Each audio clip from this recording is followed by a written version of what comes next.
हरे कृष्ण। आज आम श्रीमद् भागवत गीता चतुर्थ अध्याय ज्ञान कर्म संन्यास योग श्लोकांक प्रथम पढ़ा। चलतु प्रथम स्वर गायन करवा।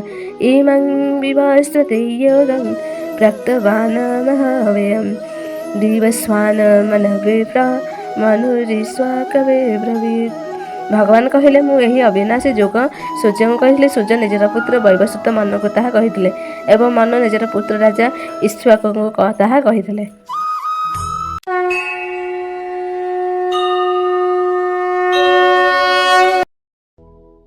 हरे कृष्ण। आज आम श्रीमद् भागवत गीता चतुर्थ अध्याय ज्ञान विभाग योग श्लोकांक द्वितीय पढ़ा। चलतु प्रथम स्वर गायन करवा। एवं परं परा प्राप्त मेमं राजस्वयो विदु सकाल नेह महता योग नष्ट परं तप। भगवान कहते जे एही प्रकार परंपरा क्रमे प्राप्त एही जोग को राजश्री माने राजा होई मध्य ऋषितुल्य ज्ञानी और संयमी जानिथिले।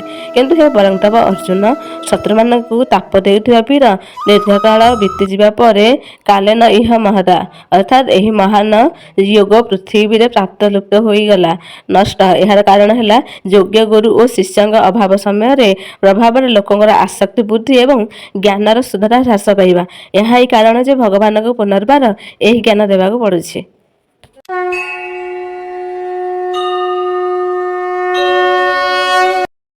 हरे कृष्ण। आज आम श्रीमद् भागवत गीता चतुर्थ अध्याय ज्ञान विभाग योग श्लोकांक तृतीय पढ़ा। चलतु प्रथम स्वर गायन करवा। स एवायं मया तेद्य योग व्यक्त पुरातनः भक्त श्री सखा चेति रहस्यं हेतुदूतमम्। भगवान कहते से पुरातन प्राचीन सनातन युग ही आज मु तुमको कहूँ कारण तुम्हें मोर भक्त एवं सखा अट। यह अत्यंत गृह्य और उत्तम रहस्य ही एतदुत्तम अटे। एठारे भगवान स्पष्ट करुछन्ति जे एही दिव्य ज्ञान पाइबा पई भक्ति और मित्रता भाव में सदापूर्ण संपर्क एक मुख्य योग्यता।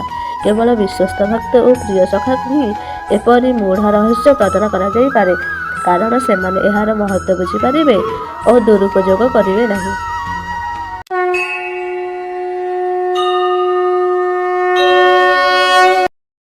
हरे कृष्ण। आज आम श्रीमद् भागवत गीता चतुर्थ अध्याय ज्ञान विभाग योग श्लोकांक चतुर्थ पढ़ा। चलतु प्रथम स्वर गायन करवा। अर्जुन उवाच अपरं भवतो जन्म परं जन्म विवस्वतः कथमेतद्जानीयं त्वमादौ भक्तवानिति। भगवान का कथा शुणी अर्जुन का मन एक स्वाभाविक सन्देह जाता है। से पचारे आपण जन्म तो वर्तमान काल होइछि किंतु सूर्यदेव विवस्वान जन्म सृष्टिर आद्य काल होइथिला तबे आपण सृष्टिर आरंभ रे एही जोग विवस्वान को कहिथिले। ए कथा मैं किपरि बुझिबा बा विश्वास करिबि। अर्जुन का एही प्रश्न मानवीय दृष्टिकोण यथार्थ। से श्रीकृष्ण को निजर सखा और समकालीन भाव में देखुले तेणु तांको पाई एहा बुझिबा कष्टकर थिला जे कृष्ण किपरि सूर्यदेव ठार मध्य पुरातन होई परिबे। एही प्रश्न भगवान को निजर दिव्य स्वरूप प्रकाश करने को सुजोग देला।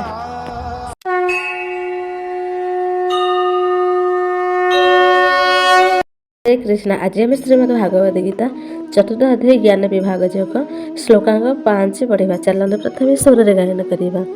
श्री भगवान उवाच बहुनि मे व्यतीतानि जन्मानि तव चार्जुन तान्यहं देव सर्वाणि न त्वं वेत्थ परं तव।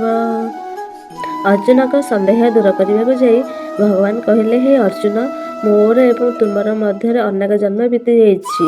हे परंतप मु सही समस्त जन्म विषय रे जाने किंतु तुम्हें जान नहीं। एठारे भगवान निजर एवं जीवर मध्य थिबा मूल पार्थक्य स्पष्ट करुछन्ति। भगवान सर्वज्ञ से कालर अधीन नुहंती तेणु तांकर स्मृति अखंड। से निजर समस्त अवतार एवं लीला विषय अवगत किंतु जीव मायार अधीन होइथिबारु एवं कर्मफल भोगिबाकू बारंबार जन्म नेउथिबारु पूर्व जन्मर स्मृति बा पाखरे रहे नहीं। यह दर्शाए जे भगवान का जन्म साधारण जीव जन्म परि नुहे।